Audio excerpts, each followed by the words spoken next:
English First Additional Language Lessons, and you are still on creative writing. Now the segment is going to focus on writing of a dialogue, and you need to differentiate between longer transactional text as well as shorter transactional text, because we bear in mind that you are one of the most important instructions rather in the question paper for paper 3 is adherence to the required number of words. So in longer transactional text, where you'd be writing your obituary, your letters, dialogue, CV, newspaper articles and so forth, please study them.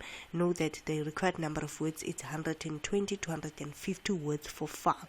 The word count is different for English home language, but for FAL it's 120 to 150 words. So in a simpler term, a dialogue is a conversation between two people or more, but however we know that when writing of a dialogue we only focus primarily on two individuals. So what is important is to know the format and the structure of a dialogue, as well as how to write a correct dialogue and how to score more marks, right, when writing a dialogue. So we are going to use an example from Mind the Gap, which is an informal dialogue. However, be mindful of the fact that in an examination you might be requested to write a dialogue in a formal setup. So you also need to know how to use language creatively to write dialogue in both the setup, both formal and informal setup. So all you need to know is that a dialogue is a conversation between two people. So here is a scenario. The scenario is that a close friend has upset you in some way. Write a dialogue that takes place between you and your friend, in which you discuss with him or her what he or she has done to upset you, and then use the dialogue format. Like I've said, that remember, when you are marked for dialogue, you are also given marks for structure. So structure means that your format must be accurate, and then it is also important to unpack the scenario. I always say that in creative writing, one of the mistakes that learners make that makes them to forfeit marks and to write an irrelevant response is to write a response that does not correlate or that is not deduced from the question itself. So you also need to go back to the question that this is a dialogue between two friends, and then what the nub of the dialogue should be centered around the fact that you are going to discuss why is it you are upset, right? So I need to know why you're upset for your friend, and then there must be that discussion. So we are going to look into the format, how you need to structure your after discussing and assessing the question. It means that you know exactly what is that is required for you to write a dialogue about. Then now you go to the structure. Now let us look into the structure. Right, remember that also one of the critical steps in the process writing steps is the planning part, right? Now, I love this tip. It says identify the key words to use in your planning.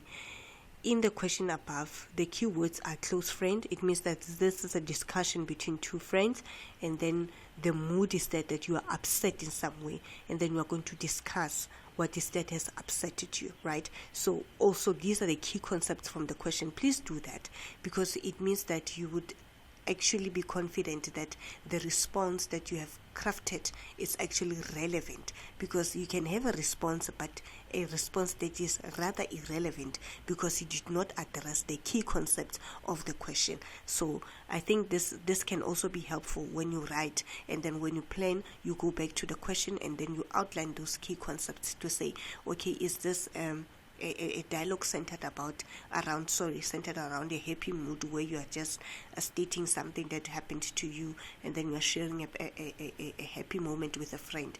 Or is it a dialogue where there's tension because you are sharing a frustrating conversation or concept with a friend?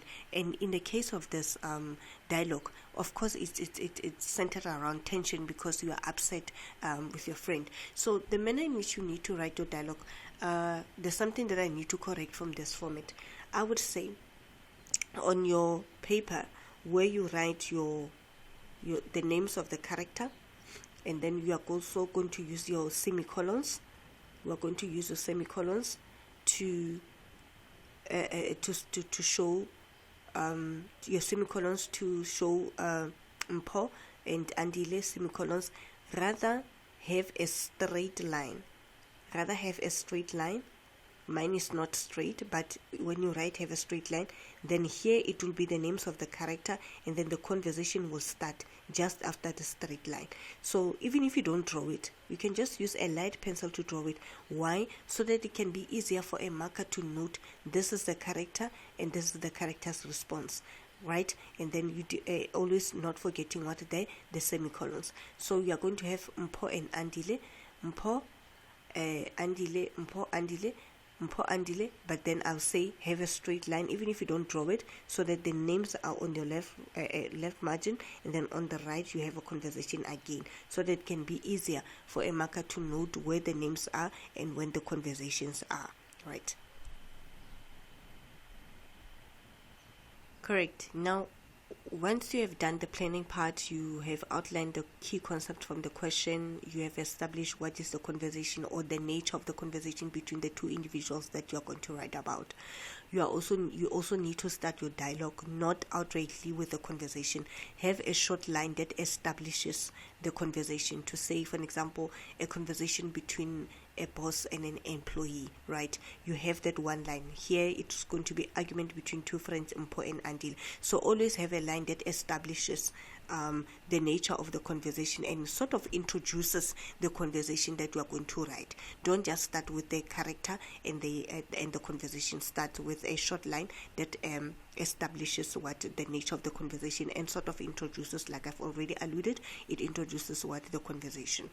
And then also remember, what we are going to learn in this lesson is just to learn those important nuggets that will also assist you to nail the dialogue question, and also to have an exceptional dialogue, because this section of the paper is actually collectible marks, right? Remember, paper 3, that's where the bulk of the marks are for English. It's 100 marks. So you need to practice these creative writing pieces so that you do justice to paper 3 and collect the marks, right? Now, you have your heading.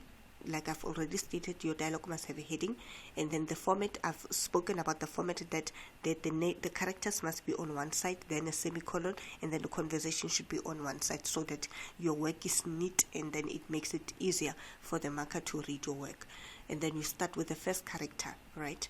Andile, I'm so cross with you. Remember, there's an argument between two friends.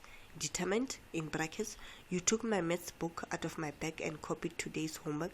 I wouldn't have minded, but you didn't ask me, with an exclamation mark. And remember, this is just like an informal conversation between two friends, so contractions are allowed. Remember, contractions are shortened words with the use of an apostrophe mark, and contractions are not applicable when writing essays as well as when writing formal letter, but in informal conversations you can make use of contractions. Now, what is important is that we've spoken about the format. You must also talk about the tone and direction. Remember, when you make reference to tone and direction, you are breathing life into the conversation. Like here, the word determined. It's more like this is more like the question of stage direction in paper 2, where you are reading your drama and the examiner will say, if you are a stage director, how would you want that character to portray or to say out those words? So that's where you breathe life by stating gestures. You can make use of gestures, body language, as well as the tone and directions in brackets. For example, to say angry, pointing a finger, raising a voice. However, don't overdo it. Don't make such stage directions overly in every line where applicable, right? So this person was speaking in a determined voice. Then Andile. Now Andile is how? Andile is anxious. You put that in what? In brackets, right? But I didn't do anything bad. You would have let me if I'd asked. You know how badly I'm doing in maths, right? And then you leave space in between. Always leave space in between when you are writing, so that your dialogue format becomes neat. And then Mpo shakes her head. This is what you mean by stage directions, right? And making reference to body language, so that the conversation becomes interesting. I hate to tell you this, but that's got nothing to do with it.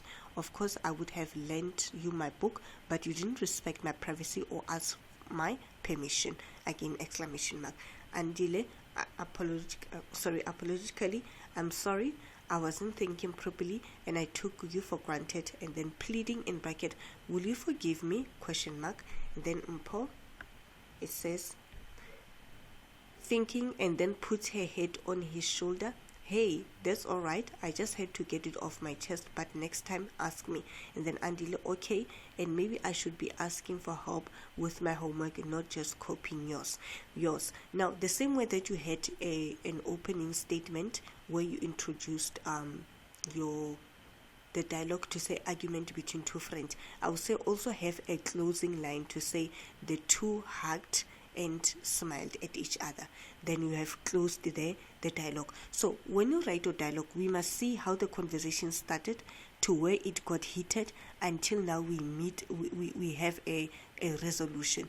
Don't just write a dialogue and leave the conversation hanging, not knowing whether is a conversation done or is it still ongoing, or what happened to Mpho and Andile. So we can see that Mpho initially was very furious because Andile took a book out from his backpack without his permission.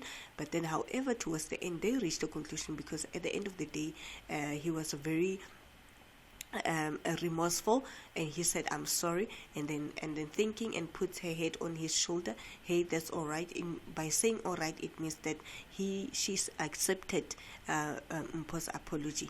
And then he said okay, and maybe I should be asking for help with my homework, not just copying. And I've said at the end you can say include just short line, the same way that you have done in your introductory part, to say the two hugged and smiled at each other.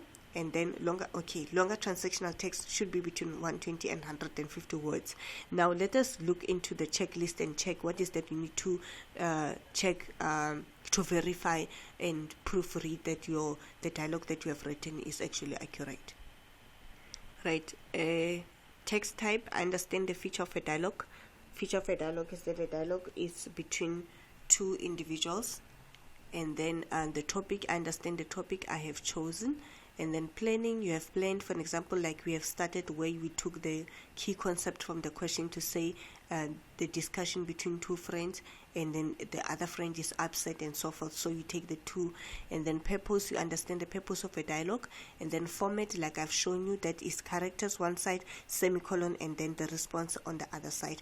And then the language choice, I have given my dialogue a heading.